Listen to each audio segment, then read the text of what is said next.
Film Crickets are intended for mature audiences. Any guests on the Film Crickets do not necessarily share the same opinions as the Film Crickets. Film Crickets, chirping about movies. It's time for the Film Crickets with Jay Fortier, Chris Martineau, and Melanie Howerton. On this week's episode, it's just Chris and Melanie, and they review the 2004 American science fiction disaster film, The Day After Tomorrow. If we don't act now, it's going to be too late. I'm afraid that time has come and gone, my friend. What can we do? Save as many as you can. Does it stand the test of time? Let's find out. Your Film Crickets are on now. All right. Hey, this is probably confusing for people who are watching and listening. It's confusing. I have no beard. I know. It's weird. I'm sorry, I didn't know what everybody. the heck you were doing. You were like, No. I'm like, what? You can see I haven't shaved? Okay. I'm sorry. I shaved, actually. Okay. Wow. Look at that. I don't like it. You must be hot out. Sorry for the weird, like the intro says that I'm not going to be here, and I'm technically not going to be. Oh. I'm here. We're going to talk about something, and then I'm going to bolt because I can't be here because of family things and stuff. You know, Sure. It all happens. Life happens. Yep. But enjoy talking about the Day After Tomorrow. I'm sure this will be an movie. epic disaster between the two of you. I'm gonna like this is gonna be a mushroom cloud. There's gonna be a mushroom cloud coming, like somewhere in the middle. Here's the deal. Life happens. Mm-hmm. Things change. Yep. And we've kind of hit a point where it's just like it's very difficult for us to be all together. Like from now on, so it's actually we're gonna do a few more episodes, and it's gonna unfortunately come to an end. We got to shutter the doors on the crickets, unfortunately. That was actually hard to say. Yeah. That was a difficult thing to say. Yeah. We are literally like 2 or 3 months shy of our 5th anniversary. Yeah. So Yeah. 5 years. This is pre-COVID. I was still lived in Connecticut. And then I did a couple of episodes in Silver Spring, and then we moved here to Fort Washington. It wasn't pre-COVID. We were in the middle of it. Were we in the middle? I was talking to my wife about it. I wasn't sure. Yeah. It was 2020. That's right. Right in the thick of it, when places were offering, because everybody was just staying home, and places were offering free sessions of their recordings. Yep. Because and yes, this has the one we use has a free option, but what I'm saying is they were free until the pandemic's over. Yeah. Whoa. So listen, it's heavy heart to talk about this. It's not an easy thing. We've done this a long time, and we love it. It's just that it's just when life happens to where it's just not simple anymore. To do this, the audience kind of suffers because we can't keep putting it out the way we would like to. We were doing it weekly for a long time. So anybody else? And the bottom line here is, and I think what it comes down to is you want to, as a professional in whatever you do, if you're going to do something, you want to do it right. And when you have things that kind of come up in life, and they have to take your time so you can be good at those things. You can't be good at everything. And Jay and I have been friends for a long time, and he's seen me in my eras where I've tried to do too many things, and we see what happens when that happens, right? And I'm more of an adult now than I was then when those things try to happen. No, I can do 5 things, and actually, no, I can't. I can do 1, maybe 2, and so that's what it felt like we were kind of up against, these things that are going to happen that are good for me professionally, personally.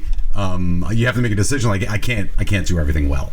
I can't. It's impossible. So you gotta have sit down and give it some thought and say you got to be true to yourself. You got to be honest with yourself. One of the things that I learned through my decades, you can't lie to yourself there for a while. If you can't do it, you can't do it. And I do like talking movies, and I was talking to Melanie earlier. I certainly want to talk movies still. But I just don't know that we can do it on this regular basis. And I'm sad because I know I have students that listen, and they kind of dig that, and I don't know if they get a kick out of how foul-mouthed I am at times. Martin, you should hear him. Oh yeah. The other day with some students, I'm like, my dad and I were on a road trip, and I tuned in the podcast and we listened to the Breakfast Club episode, and I'm like, what did I say on that? I don't quite remember. It was just something that he and his dad both saw the movie, so that was the only thing that he could think of, right? I'm like, did I say anything terrible? Probably said something about lazy students. I don't remember. Anyway, so yeah, that's the way that goes. So, I do like at the end of the day, I just like talking movies with my friends, and you guys are my friends. And we love the people in our audience that are so devoted. Some people have been here for a while. And if you're just on YouTube, I'd like to remind you, we have a ton of material that is on audio only. Yep.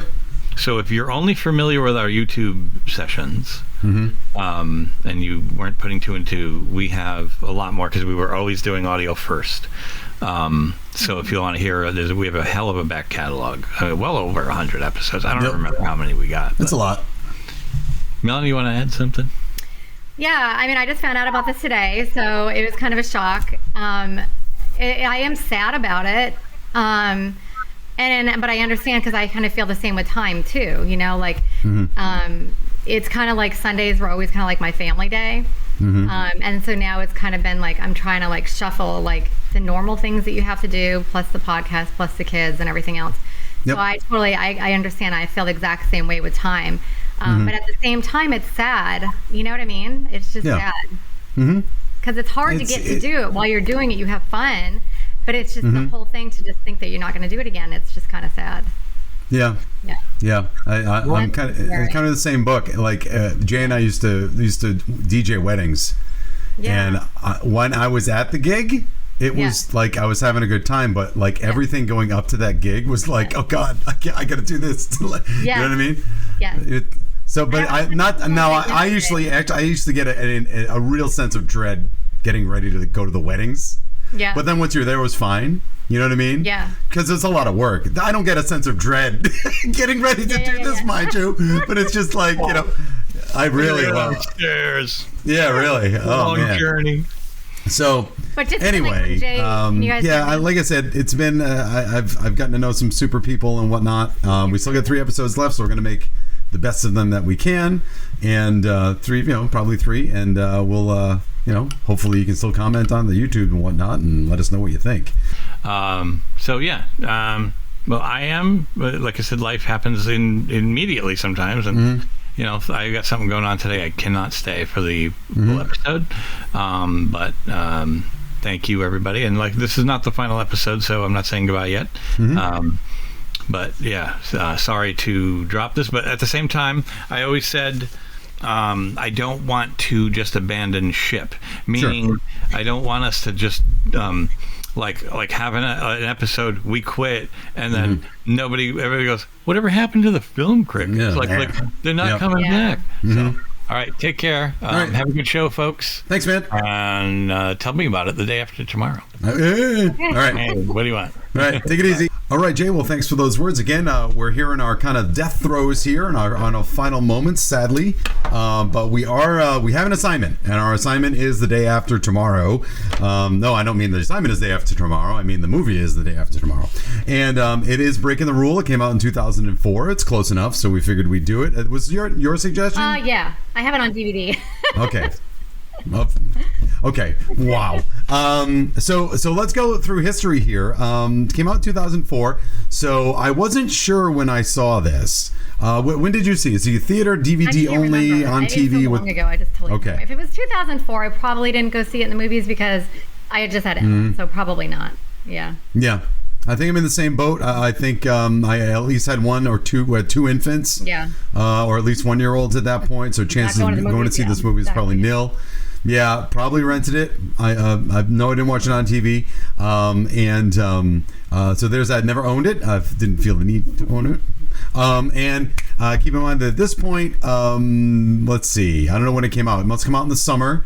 So the Red Sox had yet to win the World Series, and I was teaching science at the time, right? So, and you're going to push that back against me because we talked about this before. You said, and I said this movie's terrible. I don't like this movie, and I still don't. And you yelled at me. No, wait a minute. It's a freaking fiction. It's not true story. But it's not. It's trying to sell science to me, which I don't, which I'm going to push against and not push against, right? So, I have I think I figured out why it rose me the wrong way so much. But let's go into the IMDb breakdown. Hold on a minute. I had it, now it's gone. Most of the movies that I have on DVD, my mom bought me because like if Christmas or whatever, she knew I liked a movie, I would open a present, it'd be a DVD. Sure. Like I don't even know if I've ever bought a DVD on myself. I don't even know if I've ever bought a DVD. She's just like such a DVD person. Well, I'm into physical media. I would rather have that than have a digital copy. I want something on my wall. It, yeah. All right. Yeah, I alphabetize them, put them by order, by chronological. Yeah. So anyway, so the day after tomorrow came out in 2004. It's rated PG-13. Not sure why. Comes in at 2 hours and 4 minutes. Jack Hall, paleoclimatologist, must make a daring trek from Washington, D.C. to New York City to reach his son, trapped in the crosshairs of a sudden international storm which plunges the planet into a new ice age. Directed by Roland Emmerich, written by Roland Emmerich and Jeffrey Nachmanoff. And it stars Dennis Quaid as Jack Hall, Jake Gyllenhaal, Emmy Rossum, Dash Mihawk, and a bunch of other people. J.O. Sanders has been in a bunch of stuff. Celia Ward, who's fantastic. Ian Holmes, good in this movie. A lot of good people. A lot of good actors in this movie. I have nothing to say really about the acting in this film. I think it's all. That's what I like. I think love it's all acting. pretty good. The characters. Okay, I don't know the characters are that fleshed out too well, but the actors do a pretty good job. So. Here's the thing. This movie. So what about? So everybody has seen. I think a lot of people have seen this movie, and I think it's of the age where a lot of people. It came out in the time when we were really worried about, and we still are worried about the environment and the way that the environment is going, and what impact it's going to have on human existence. And again, as I go through my spiel on this movie, and you're going to get mad because I bring up the science, but no, I know I'm just teasing. At no point am I a climate denier, nor am I a climate change denier. The data is there that the climate is changing. And 98% of scientists agree that the climate is changing because of the human condition, because of what we're doing to the environment. Now, having said that, 2% don't. And the 2% of climate scientists that don't agree that humans are causing climate change only don't agree because they don't feel they have enough data to be conclusive yet. It's not that they don't think it's a thing. It's just we can't definitely say it because we're just waiting on more results. Basically, that's where the scientific community stands on climate change. So as we go through all of this, I don't want anybody to think I don't think that's a thing. I absolutely think it's a thing. Vaccines work. Climate change is the thing. Yeah. Correct. Right. There's some problems with that. So I want to ask, what's your favorite thing about the movie then? So this movie is basically it's the first in a lot of disaster movies. It started with Independence Day, and then from that we just had a slew of disaster movies. From this producer, actually, one producer did a lot of them. Yeah. Correct. Right. So he seemed to want to cash in on that, and we as the public wanted to see. The White House getting blown up, and we wanted to see Grand Central Station, fall apart. We just wanted to see these things happen. I don't know why, but I like natural disaster movies for some reason. Like even San Andreas, 2012. I like both of them. I like this one better, but I like both of those, and they're really. I don't know. It's something about a natural disaster movie that it's just really creepy because it's not like. It's not like it's a ghost or like a demon or something. It's something that they take something that is like a little fact, and then they go, it's like a creator that's writing a story going, okay, well, there's global warming. What if this happened? You know what I mean? Like, let's take this tiny piece, even like with the mammoth, because, there was a huge thing about the mammoth. Was he really frozen? Was he not frozen? There's a huge theory about why people think he was and why he's not, and how it got spun out of control and whatever down the road. And But they took that little piece and they were like, let's put this in the movie. Or they took the global warming. They're like, okay, let's put this in the movie, but let's put a spin on this. It's basically, to me, it's like a creator thinking about, because I mean, if you think about it, if you're a creator and you're a writer, that's how you write. You think about, you could look at like, okay, well, I have a cat. What if tomorrow he was like 500 pounds and all of a sudden he was invisible? Sure. I mean, I don't know. It's just the point of being a creative writer. So just even like where there was actually, and it's in my trivia, that was a piece of ice that did fall off of whatever. That was the size of Rhode Island. So we took, these little pieces, and then the creative writer was like, let's say if this happens, then this is going to happen, and then that's going to happen, and this is going to happen. It's like when you watch Twisters. I mean, or Twister or whatever, I mean, all the science behind it, obviously it's not real, but it's a creator coming up with something based loosely off of a small fact and thinking, let's turn it into this, so that it's like, so it holds your attention, and they're trying to get people to go see it to make money. So, you know what I mean? Oh yeah, absolutely. And I think the deal with why it's so intriguing is because it was on everybody's mind. It's been on everybody's mind, and people don't really talk about the hole in the ozone layer anymore because it's not a thing. And people don't really talk about the greenhouse effect because the greenhouse effect is actually important in order to keep the temperature of the earth regulated. So I'm glad that they don't use these antiquated ideas of climate change, right? Like we all used to worry about the ozone layer. It's not a problem, right? And greenhouse effect is actually a good thing. Climate change, is something that is occurring. He kept saying global warming. Really, it's like climate change. Like you said, because it was back then, you know what I mean? Like, yeah, and that's what I mean. Like, it's been replaced. So in that way, it doesn't hold up because they're not using the correct terminology anymore. But that's fine. And the warming of, it is a fact that the warming of the polar ice caps and them melting and those glaciers falling apart, they're definitely receding because the earth is warming up for whatever reason. Probably people. Could be solar output, could be natural climate change. The climate's been changing for billions of years. So many more even people before on the we were planet ripping down every tree and funny houses. All I'm saying is that the climate has changed on and off for a lot of reasons. Now, again, the humans are probably doing it, but just like that woolly mammoth that they had that was frozen with the food still in the stomach. That did happen. Now, whether it flash froze, probably not. It probably died and then got frozen and then stayed there because no one ever moved it. It could have fallen right after it was eating something and then got, landed in the mud. Everything was preserved and then got frozen or something. Who knows? But I love that part in the movie, though, because it's just so eerie the way he says it. Like, the line was delivered so good. Oh, I agree. I agree with that. However, what the movie is trying to do, I think, is it's trying to take a little bit of knowledge and trying to make it like it's a fact. And I think that's my issue, is that if we're talking about the scene in the Natural History Museum in New York where they see the mammoth, right? And they talk about that it flash froze, which is kind of like it's saying, well, this is going to happen in the movie later. Indicating that things are going to flash freeze. Well, it must have died while it was in the process of eating or whatever. And I was like, it's just so cool though the way they do it. I don't know. I just love it. I agree, but I don't think you can't definitively say that happened. So no one would say that on the plaque in the museum. They would say, here are some possible things that could have happened.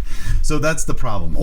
And like the mechanism by which the global warming leads to an ice age is true. If you put more fresh water into the ocean, the salinity goes down, it changes all the currents. The currents are the way that heat gets from the equator to different parts of the earth, and so if that gets disrupted, then temperatures will plummet. Kind of like and so on. Earth temperature, like a thermometer type of thing. Yeah.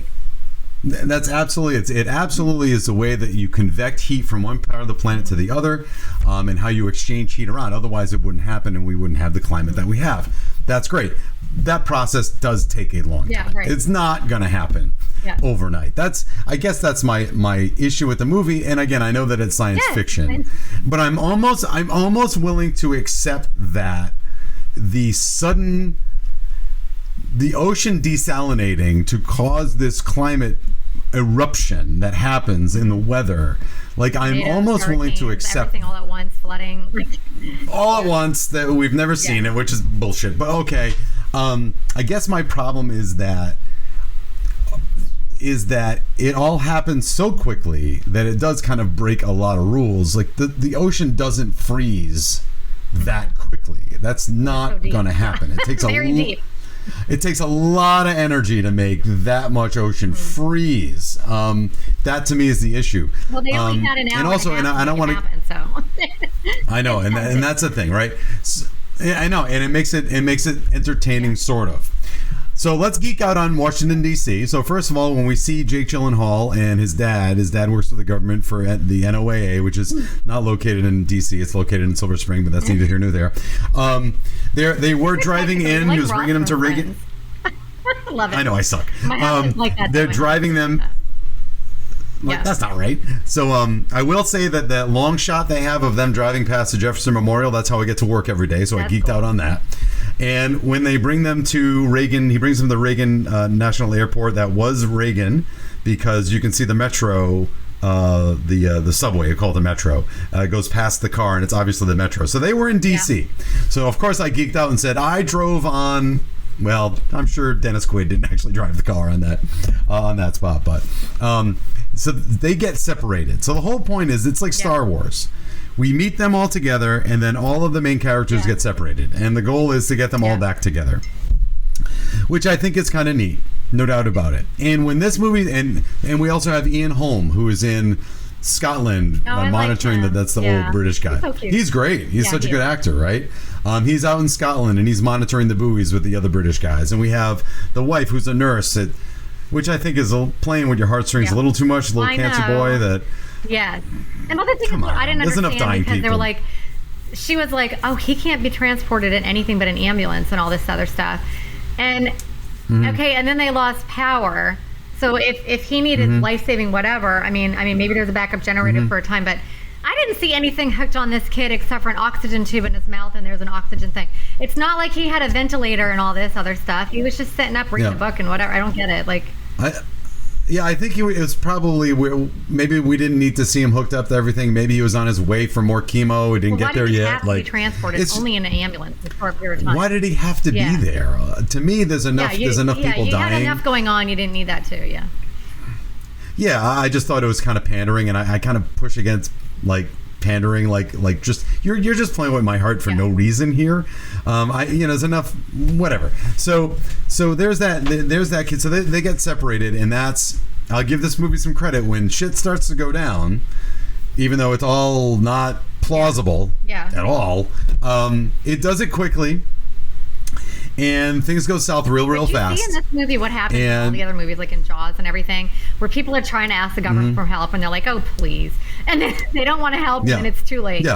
Like one of the best lines. They're all deniers. I don't believe abandoning half the country is whatever. It's a solution or whatever. And he's like, "Well, maybe it wouldn't have been if you listened when it would have made a difference." You know what I mean? Like, but we always hear that and things. Right. So this is part of the my issue with the movie. Yeah. Not issue, but. It's such, and again, I'm all about the environment, folks, but it's so indicative of early 2000s environmental hand-wringing. Like, if we'd only just listen to Mother Earth, or, only if only the people that are in charge weren't doing this just for the money. Also, kind of brilliant that they made the President of the United States feckless, but they made the Vice President, who very much looks like Dick Cheney, in charge. and the George Bush character is like, what's going on? And the Dick Cheney character is making all the decisions, and he's all just about the money and whatnot. And eventually he has to admit that he's wrong. I was wrong. Now we all live in Mexico. Oh, who'd have thought? Who'd have thought? All of us trying to get into Mexico. It was in the trivia. I didn't write it down, but it was in there. Yeah. Oh, it's obviously there. So it's a lot of that hand wringing, and the movie, what kind of bugs me is that when it would make that obvious, it wouldn't let me decide to feel bad about the environment and what I've done to it. It tells me I should feel bad about it, which I don't like that much. So it's that hand wringing. There's a scene where somebody says like shit's burning down in Hollywood, and there's like a news helicopter the Hollywood reporter. sign just got demolished or whatever. Yeah. and people are there taking pictures. Like, that's how the guy says it. He's like, well, wait a minute. Okay, we already saw the people taking pictures of the Hollywood sign being destroyed. We didn't need your editorial going, and these stupid people are just standing there taking pictures. Like, oh, okay. Like, I already feel bad. You don't need to pile on. It's fine. I have to say, there was when another other people were out there, especially when that big sign came up, you just have to crack up and laugh because they would do that. They would do that. So I just thought that was kind of funny. And when the guy was talking on the phone to the guy that was in the Porsche, and he was like, "Man, this Porsche just got demolished or whatever. I hope there was no one in there." And then this line goes dead. Like, yep, yep. And so I don't know what they're trying to say about that, but it that made me go, I'm not a fan. I laughed. I don't know. And the other thing that bugged me was when, oh God, I'm sorry, this is all teacher stuff here. Jake Gyllenhaal is with Dennis Quaid in the car, and he's driving him to the airport so he can go to academic decathlon in New York City. That's what you're gonna say. Oh God! And he says, your professor failed you. Why? Well, because I didn't show the work. Well, why didn't you show the work? Well, why do I need to show the work when I do it in my head? It's like, why'd you get penalized for being smart? Yeah. That is he's such like, well, why bullshit. He's like basically like, how can he fail you for being smarter than he is? He goes, that's what I said. And then he goes, well, how did that go? He goes, how do you think I failed? It's like, yeah. But I mean, that's as a teacher, you go that you always have to know the work. Need to know what's in your head. You have to. You need to know if they know how to actually do it, not just the answer. Of course. Yeah. How do I can't assess? I'm not a mind reader. I can't assess what's inside your brain. I need to see it on the paper. If there were, I know that's just me. Everybody else probably was like, yeah, he's right. But me as a teacher, I'm like, that's bullshit. You have to write it. You have to show your work. Of course. Yeah. Of course. So anyway, once the ball gets rolling in this movie, the disasters start happening. It's a lot of fun, right? And we're in New York City, and shit starts to go south. And what I really liked how the rich kids, so they're signed decathlon and whatnot, and we had the 4 teenagers, Jake Gyllenhaal, the girl interest, the other one, I don't know the names, but they meet somebody who's like rich and handsome. And we think he's gonna like steal Jake Gyllenhaal's love interest, and he actually he is rich, but he turns out to be a nice boy. Like he's a nice guy. Not just because you're rich. You know what I mean? Yeah. It was nice because it was kind of like a Pride and Prejudice moment. Like, just because you're rich doesn't mean you're a jerk. It doesn't. Maybe they actually have compassion, even if they have money. Doesn't mean you have compassion. So that was nice to see. And then then the oceans start to rise, and then the hurricane starts to form that goes to the exosphere, which is really really cold. And then the New York starts to get flooded, and now we're trapped. Everybody is now trapped. Dennis Quaid is trapped in D.C. He needs to get to New York. Jake Gyllenhaal is trapped in the library with all the other people. And then the nurse is somewhere, the wife is somewhere trapped with the kid with cancer. And to me, now that's all very exciting. And you're entertained up to this point, right? And I like the Japan. I love all the ice falling and all that. Oh, sure. Absolutely. And all of it is it's like that scene in 2012. Where the tidal waves goes over the Himalaya, like that's stunning, and it's great to watch. And even though a boat comes in, an oil tanker. Have you driven in New York City, by the way? Driven through it, but not. I mean, but I wasn't physically driving. But through the streets. Okay, so you weren't driving, but you've been in a car on the streets of New York City, 10th Avenue, and whatever. I don't think an oil tanker there's no way it's going to fits through those streets. No way. Okay. There's no fucking way it's going to happen. But I get it. It's disaster. It's things you didn't expect to see. Why was the ship completely empty? Because it just glided in there. It was not like it, I don't know. There's people, it's not like everyone's just standing on the deck that might have got washed over, because you go inside where there's doors and windows and places to sleep and a kitchen. So where the hell did everybody just go? It's like a ghost ship just floated in. Right. To me, that is absolutely lazy writing, because we need to because here's the thing. And here's my problem with the movie. Now, this is where we're going to disagree. Oh, it's certainly eerie, because suddenly it's New York City, which is always awake. It's, city never sleeps, but now suddenly it's desolate and frozen over. Okay, great.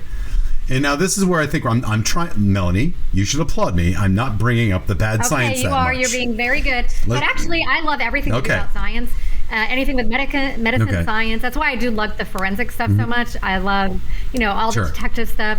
So if you have anything scientific, I love to hear any of it. Oh no, I've kind of all I'm going to say about the movie is that on its surface, everything they're saying is correct. It's just blown way out of proportion. Like it can't actually happen that way. But they're not saying anything that isn't possible. Did you know they except for invited an oil tanker going down the middle? They've invited a bunch of scientists to premiere the film to get their thoughts on the science part of it, and all the scientists were like, "Yeah, no." But they said they enjoyed the movie, but they were like, "Yeah, no way." Yeah. It's not Armageddon that breaks physics left and right. Like this movie, at least the science they're saying is correct, but it's being applied all wrong. But whatever. To me, the movie is exciting up until the point when everyone's stuck in the library. Oh, so it slows down for you? And everything's frozen over. And then once that happens, the brakes go on this movie so hard and really nothing happens. There's just a lot of conversation and people walking through the snow and deciding if they should burn a book or not. And to me, it slows Some other down. people did say that. I was reading the reviews. The reviews were really good, actually, because it actually did really good in the movies. Yeah. But people said that. Sure. They said they love the whole beginning. It's like a real natural disaster movie, and then it just becomes about a rescue mission. Yep. But that is kind of what the thing is a rescue mission, too. But so I didn't get bored I know that, watching but it, I mean, I can see what you mean, though. The middle of to me, I just wanted to kind of keep going. And to me, the problem with the movie is that you do have to. If you cut that out, the movie's too short. All right, so you have to add something in the middle. I already care about the characters. Like I do care about them. Everybody in that movie that lives or dies, I care about. Really Unlike good. Armageddon, where I hate really all of them. Yeah, I think they did a good job for me getting on their side. Unlike Armageddon, I hate all of them. They all are horrible people in Armageddon. But my issue is that it comes to a screeching halt, and I think, and I don't know how you get around it. There's no enemy in this movie. The weather is the enemy. I know, but you don't beat the weather. You don't beat the weather. That's the problem. They're trying to kind of make is the that government you a need, little bit the enemy in the beginning, too, because they don't listen.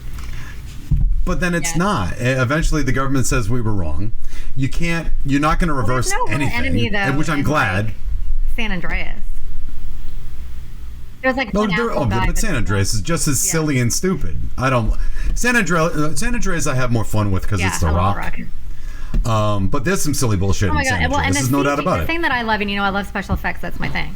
And I want to know how everything is done. That's just me. I like to know how every single thing is done. And that's why one of the reasons I like science. I know this is not real, but that's why I like anything. I just want to know how everything is done and how everything's taken apart. So I do have a lot of stuff on this FX stuff on here, but I think that that was so good because when you're watching 2012 in San Andreas, especially when in San Andreas the wife's running on the roof and the thing's collapsing like this big, like the size of like a pea, and she just made it by that much. Or in 2012 when he's running I think he's driving. Yeah, he's driving down the street and everything's breaking up behind him. The CGI in that just looked so fake to me, just like it does when we were watching one of the Tom Cruise movies where he was kind of scaling up the wall. Forgot which one we were watching like that. Yeah. Minority Report. And but this one doesn't look bad to me. I think the special effects, I think they did such a good job with it. It just makes it look good. I mean, I think it looked okay except for the wolves. The wolves did not look good. I totally agree. They look cartoonish. They look terrible. Yeah. Yeah. And my issue with that is, and this is where I'll push against the science, is that you have this. So basically, you have in movie lingo, it's called Chekhov's gun. I'm not going to get into why it's called Chekhov's gun, but it's the thing that you're going for, right? It's the thing that gets the thing rolling. And because the movie hits a lull in the middle, and we don't know really how to finish it, you need to have a problem come up out of nowhere. And the problem is the wolves, but also we need some antibiotics. Oh, which I got to say, I got to interrupt you. Remember what you're saying. How they just happened to have that one medical book. There wasn't really much books in that room to begin with, and they saved some to burn or whatever, but all of a sudden she pulls not only out this medical book that's like freaking 5 inches thick, but she's like, what's her symptom? Yep. fever, whatever, and she opens the page right to that one thing. Yep. You'd be searching for that book for hours. And the symptoms wouldn't be laid out, because you could even, on the internet, you could say something like, I have a fever, I have this and this and this. It's still going to take a lot of time to sit there and look through all of this stuff that would possibly pop up. Yep. In a book, it's 1,000 times harder. So that was a little crazy. Oh, yeah. Because you actually have to know what to look for in a book. Like, you can't get a keyword search. You have to go in an index and try. And the other thing, when they actually, the reason the boat's there is so that they might have drugs, which they haven't. They have. They guessed. Maybe that boat has some drugs. I don't mean drugs. I mean like antibiotics. It's kind of funny. He's like, how do you know it's penicillin? He goes, because it says penicillin on the bottle. Yeah, the only one that's not in Russian. Oh, yeah, that's right. By the way. That's so funny. I didn't even think about that. I thought about all the other stuff you were saying, but I didn't think about that. And again, first of all, how do the wolves? We see the wolves in the beginning. My problem with the movie is that it makes its own problems, which it then has to solve. Yeah, I wondered how they got out as Doesn't well. really, because even it's a tiny little bit of flooding is not going to break a brick wall. And then you think, well, did the wolves just go crazy because of the weather and they busted out of a brick wall? You know, like no. Well, the wolves are going to panic. Then I don't think they're going to panic that much. And if they're pack hunters, they're going to go after things that are weak, not able-bodied people. They're going to go after, like, the sick and the injured, not people that are actually, like, walking around. Like, that's not really dog behavior or even wolf behavior. I don't know. I've never. They wanted to go in the kitchen on the ship. But no, well, they're not starving that much. It only the freezing of the earth took exactly 3 hours. So I don't know that they're that hungry. Weeks. So and the other thing I'll push against, and I'll go to you. I know you like special effects. When Dennis Quaid goes into the eye wall of the hurricane. You're talking about the flag. And you see, and you see the actual eye wall, the calm. There are video of eye wall, and it looks like that. It's really striking that the clouds just stop.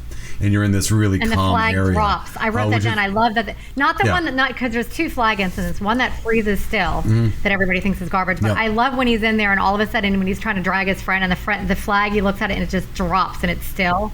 He's like, shit, we got to get in that hole really quick. I love that part. I wrote that's a good dramatic moment, because you know you're screwed if you see the flag fall. But my thing I always push against with this movie, barring the fact that all the science is nonsense and the middle is boring, like I just said before, there's no enemy in the movie that you can defeat when you're up against the weather. I mean, that's the problem if you're going to write this movie. Natural disaster films are going to be like that. If it's a natural disaster, you can't fight a volcano or a tornado. I agree. I think if it's a volcano, you wait for it to not erupt, or you find some place like some shelter. But if it's the weather, you're screwed. You're not going to. I don't know if that made any sense what I just said, but I guess what I pushed against is because there's no enemy to chase you in this movie. The only thing they come up with to chase you is the cold, and they actually are trying to outrace the incoming cold that will flash freeze them. Down on, and I'm pretty sure. You can see it. Yeah, and I'm pretty sure at some point the cold sounds like it's roaring. That's a no can do. And I understand. Look, it's been a big Jaws weekend. Jaws has been all over. I'm a big Jaws fan. 50 years Jaws, right? And I know it. I know, and I thank you for that. I did see it, and I understand that at the end of that movie, that shark roars. Yeah. I get it. Don't call me a hypocrite. I think that's bullshit too. I think the tornadoes were also roaring when we did Twister. But you can almost see that because wind tornadoes sound like a train. Sound like a train. If they're coming through, ones that sound like they were screaming. But this wasn't blowing cold wind. This was the cold. It was a temperature like a thermocline of one temperature or another, and I just thought I'm like I can't. I get it. Trying to be dramatic. I know. I get it. It has to chase you. I get it, but I'm like, I think not even that. I think natural disaster movies are just so scary because you just think, and I think that's why I think they're scary to me. It's almost like a horror movie watching one to me because, you're just if anything, you're like, oh, if any of these things happened, you're just so screwed. There's nothing that you can do. So it just makes it more you can't stop intense. You know what I mean? And any weather event, except maybe the ones depicted in this movie, any weather event is possible, and any weather event can happen anywhere and it can get you. No matter what you do to protect yourself, if Mother Nature wants you, you're dunzos. That's it. And that you got to be aware of that. That's why these people that are defunding FEMA are insane. Yep. It's crazy pants. Because you need that information, even if it's not about climate denying, folks. It's about keeping people informed of information. So, hey, it seems like you got a lot of TMI. I do. Yeah. Want to hit it? All right, hold on. I'm actually going to do the music. Okay, I won't. Okay. Don't yell at me. All right, hold on. Let me look at some of the notes. Oh, I thought it was sad when the old man was basically trying to kind of put on a happy face with the other two and just kind of pretending like they were going to be fine. And he knew he wasn't going to get lost. Ian Holm does a great job with that. I love the part, and I know it's so not real, but I don't care. I love it. How the helicopter was starting to freeze. And they go to kind of get out, and he's like, kind of has his mouth open trying to get out, and then he just freezes. Sure. I love the whole cast. Did you see that funny guy? I forgot what his name is. That was in New York City when it was flooding. He was in Cellular, and he's always a jerk. He's in so many things. He got on the bus. Okay. But he's like okay. I don't know. He's funny. And then I just thought this kind of reminded me of San Andreas because Sam is so smart because of his dad, so he knows a lot of things to do. Like, we got to do this, we have to do this, or the payphones should still be working. Blah blah blah blah blah. When you're watching San Andreas, the girl in that is super smart because of how The Rock taught her different things, and she knew what to do in a disaster. Okay. So that kind of reminded me of that. All right. When they were fighting over the books and stuff, and he goes, this is the part you talked about when he was like, but excuse me, there's a whole section down here on tax law that we can burn. Like, you can't burn. Sure, that was for fun. That was for laughs. We can deal with that. Oh, okay. And I'm sure you noticed this when they were on top of the mall, and that they realized that the guy that they liked so much was falling. That he kind of fell, and they were trying to pull him back up. Yeah. And he was like, don't, because he was gonna cut himself, his thing, so he'd fall, so that he wouldn't break the glass in. He was like, don't, I can get you. And he takes that little pickaxe thing and he slams it into the glass. There is literally nothing there but glass and like a little dusting of snow. There's nothing there. There's no sheet of ice. There's nothing. So if he were to take that and do the pickaxe right into the glass, he would have just put a hole in the glass and it would have shattered the whole thing. There was no ice for that thing to hold on to at all. It was just a little tiny dusting of snow. Oh, the homeless guy. I like the homeless guy and the dog too. I think they were kind of good characters. It's fun. I mean, that was kind of a little political. Yeah. That's it. They're not gonna. No one wants to help the homeless guy kind of situation. But I like how the dog made it. It's unfortunate. I know. You were worried. I was worried. Okay. So all right. Let's see if I actually do this right. Let's see. Hold on. It's time for TMI with Melanie. Listen to this. I am in the bathroom right before the movie starts. And I'm in the stall, and there's no toilet paper. Mine are at home in a display case above my bed. TMI, my friends. It's just TMI? Too much information. Don't go there, but that's lame. Now, here's Melanie with your timeless movie info. All right. The budget was $125 million, and it grossed $552.6 million. Jesus Christ! It did $500 million. It did good. Okay. Let's see. The movie was promoted with a countdown to Doomsday-style clocks in all the theaters. Okay. It held the record for having the highest opening weekend for a natural disaster film, all the way until 2024, when it was dethroned by The Twisters. Oh, okay. All right. Yeah. That's cool. All right. Harold Klosser's score for this movie landed him a gig for Alien vs. Predator 2004. Okay. The Day After Tomorrow was filmed in Montreal, Toronto, and some footage shot in New York and Tokyo. And the filming ran from November 7th, 2002 to October 18th, 2003. Let's see. The Day After Tomorrow features 416 visual effect shots with 9 effects houses, industrial light and magic, and digital domain, and over 1,000 artists working on the film for over a year. Although a miniature set was initially considered, according for behind-the-scenes documentary for the destruction of New York effects, artists instead utilized a 13-block-sized LiDAR scanned 3D model of Manhattan with over 50,000 scanned photographs. All right. Used for the building textures. Due to its overall complexity and tight schedule, the storm surge scene required as many as 3 special effects vendors for certain shots, with a digital water created by either Digital Domain or a small effects house, Tweak Films, depending on the shot. Miniatures were employed for a later underwater scene in which the city bus was crushed under the bulb stern of an abandoned Russian tanker. Okay. And had drifted on the island. And also, obviously there's no way that those buildings would have been able to withstand that. And neither would the Statue of Liberty. My God, that thing's tiny. That would have been knocked over in 2 seconds. Yep. Mm-hmm. But I'll tell you why you kept it, because it's in here. Okay. Okay. The Tornado of Los Angeles was the final scene to win the Best Action Sequence Award for MTV's Movie Awards before the award was discontinued. The tornado and MTV was discontinued, but continue. Yeah. All right, let's see. In the tornado sequence, the U.S.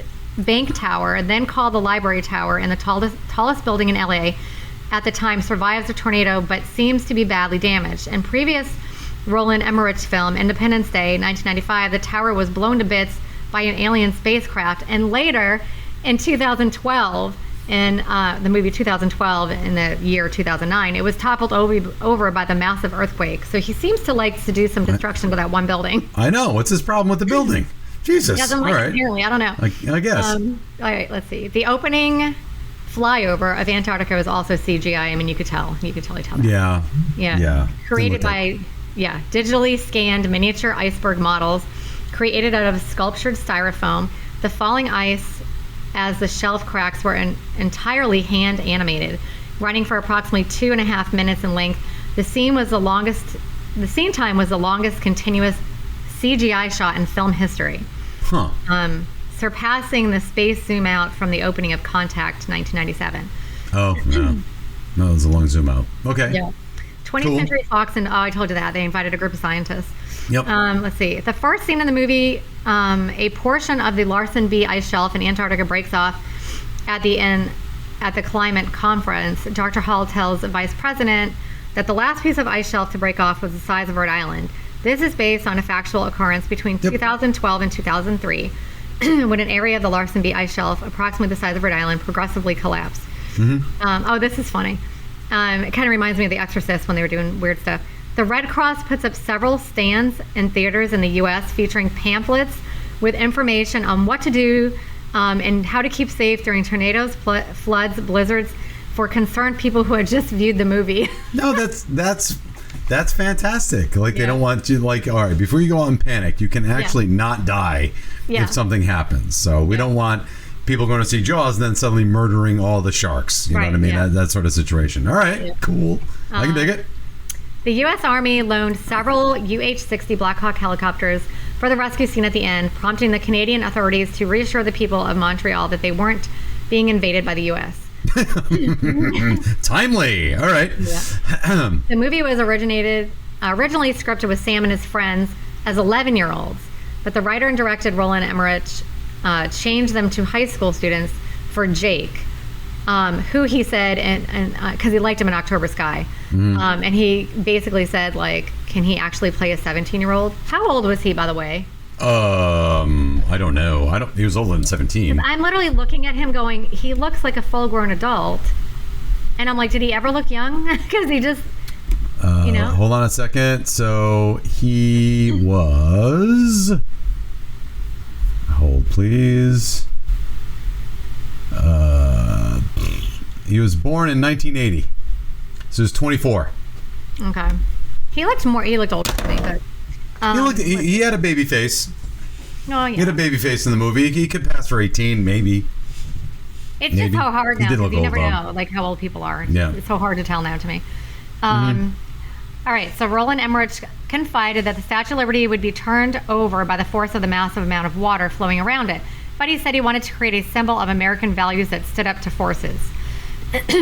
Let's see. Okay. Emmy Rossum. Yep. She was the one that played the love interest, and I don't know if you've ever seen Shameless, but she was like the main character. I never saw Shameless. One of the main characters. Oh my God. Okay. I know the name. I know who she is. Anyway, she accepted the role of Laura after Lindsay Lohan had to drop out due to scheduling conflicts. And I say I'm glad. Yeah, she just good seems choice. so wholesome and so cute, and she just seemed like the perfect choice for it. But if you ever saw Shameless, you wouldn't think of that. But anyway, But that's not the first time that this has happened. Well, that was actually, sorry, that's the first time that happened. Then again, she had to step in for a role originally meant for her. It happened again with Poseidon in 2006. Okay. And then, I don't know, I think Kirsten Dunst might have been dating Jake at the time because they went to the movie premiere together. Yep. I'm not sure if they were dating, but she's actually in the film, a little tiny thing. You have to really look for her. She's standing behind Sam near his elbow with her sweater pulled up over her nose and mouth when Sam calls his father to tell him that the sewer has backed up into the school. Oh. Well, I wouldn't have noticed that. Okay. No, Super. That's it. Okay, well that's a lot of stuff. That's a lot of stuff, Yeah. and I will say that the movie, it's certainly entertaining, no doubt about it. And all the background stuff is really, really neat. But that's not what this is about now. Mm-hmm. This is about whether or not it stands the test of time. So, let's see if I can get this one right. Hold on. It's gonna be hard for me. It's time now for final judgment. Are you ready to rubber stamp this bitch? Here's the final judgment. All right, now we're going to dispense with opinions, and now we'll get right down to fact. And I would ask one question before we did these facts. What is that slurry you are drinking? You can see that? What is it? Is it coffee? Free Elm. What is it? I might have an ulcer. I know I have gastritis. I'm having a hard time in my stomach right now. It's a powder that you put in your water, and it makes this gross jelly-like substance, and I have some ginger and some honey in there. Okay, so all right, just easing things down. Yeah. All right. There's this advertisement that keeps coming up, and I don't know why, for this mixture called colon broom. Oh, really? Yeah, it's for, they bring it. They advertise to the guys like my age, so I must be an algorithm for 50-year-olds. You know what I mean? And I know that I've worked out. Like I'm trying to tone other muscles and stuff. So I must be on a list. Called colon broom. Colon broom. It's literally like poop your belly fat away. I'm like, oh my god. I don't think it works like that. I don't think it's. I think it's made of like silica, which is plastic. Oh god. And you drink it and just shit your brains out, I guess. Yeah. Yeah. Hard pass. All right. So anyway, enough of that. I just wanted to ask. It was either that's a lot of iced coffee or something else. No. So look, does this movie stand up to the test of time? I'm gonna go.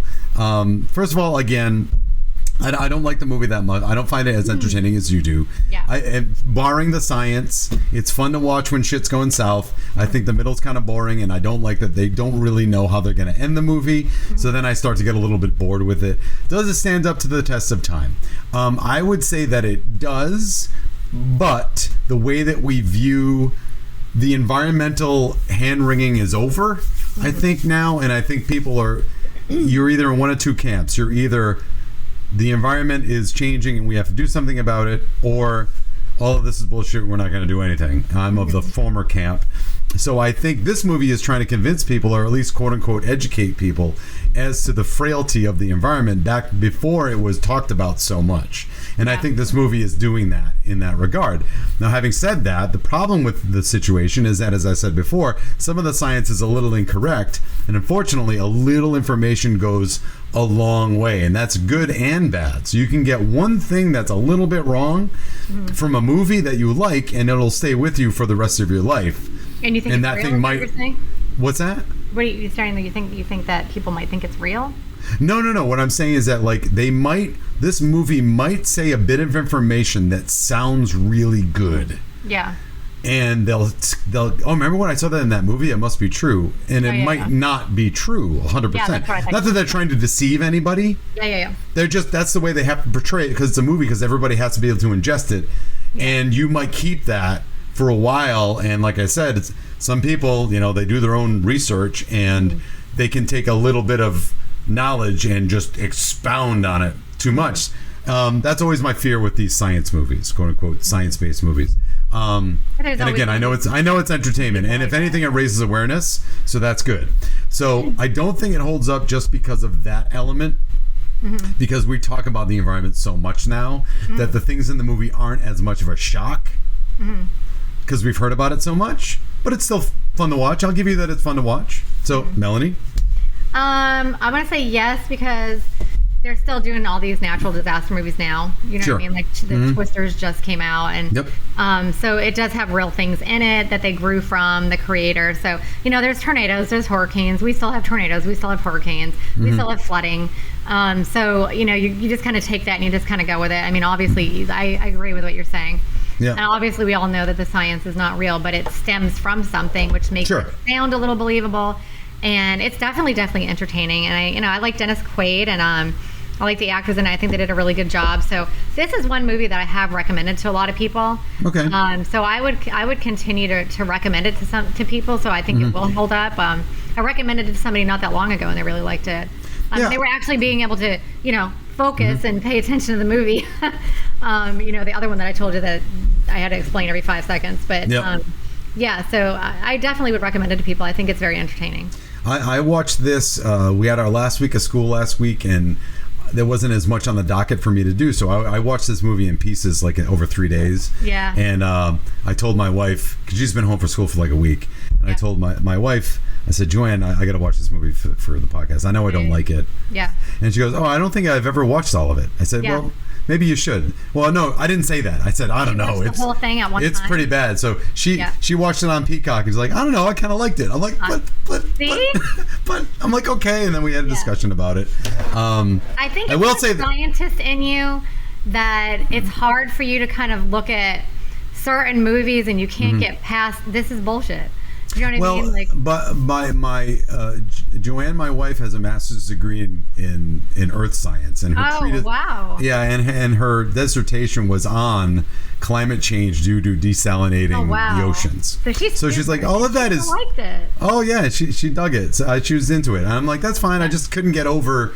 I think the filmmaking bits aren't good. Don't really play out. That's what I don't like about it the most. And I will say that. She had also never seen Armageddon, and I said, "You don't want to see Armageddon." I swear to you, like I can't. Who is in that? Bruce Willis, Ben Affleck, Liv Tyler. They go in and have to drill a nuclear weapon on a meteor. No, I didn't like that either, and I think that's why I probably watched it. It's such hot garbage. Yeah. I've seen it once a long time ago, and that's it. It's so long, and it never wants to end. It's one of those movies you're watching, like you pause and you go, "Oh my God, there's another hour and 15 minutes of this bullshit." Yeah. So that makes a couple of those doing this podcast. Yeah, I think my opinion, because we watched that so soon after I watched The Day After Tomorrow, my opinion of The Day After Tomorrow has increased. Yeah. Because Armageddon is such hot garbage. Yeah. I'm sorry. I know when a lot of people like it. I hate it. It's irresponsible, sexist, racist garbage. I don't like it. Anyway, sorry. So look, that was our review of The Day After Tomorrow. We think you should both go watch. Everyone should go. You both, the two listeners. Everybody should go watch it. You both. Everybody, all two of you. You need to go watch it. Yeah, go watch it. I'm gonna mess this up, but I want to thank Melanie and Jason who had to go. I want to thank Steve Lavoie for the vocal stylings, Jericho Malfoy for the theme song, and again, join us next time. I think we're doing what was it? Happy Gilmore or Friday the 3rd? No, Nightmare on Elm Street. One of the two. I forget which. That's going to be coming up. And once again, I want to thank everybody out there for listening. You can like and subscribe and all that stuff. I'm not going to subscribe too much longer, but you can still watch our YouTube videos in the archives. And I want to say movies may not age like fine wine, but hey, we drink them anyway, even if they are a brown slurry. Bye.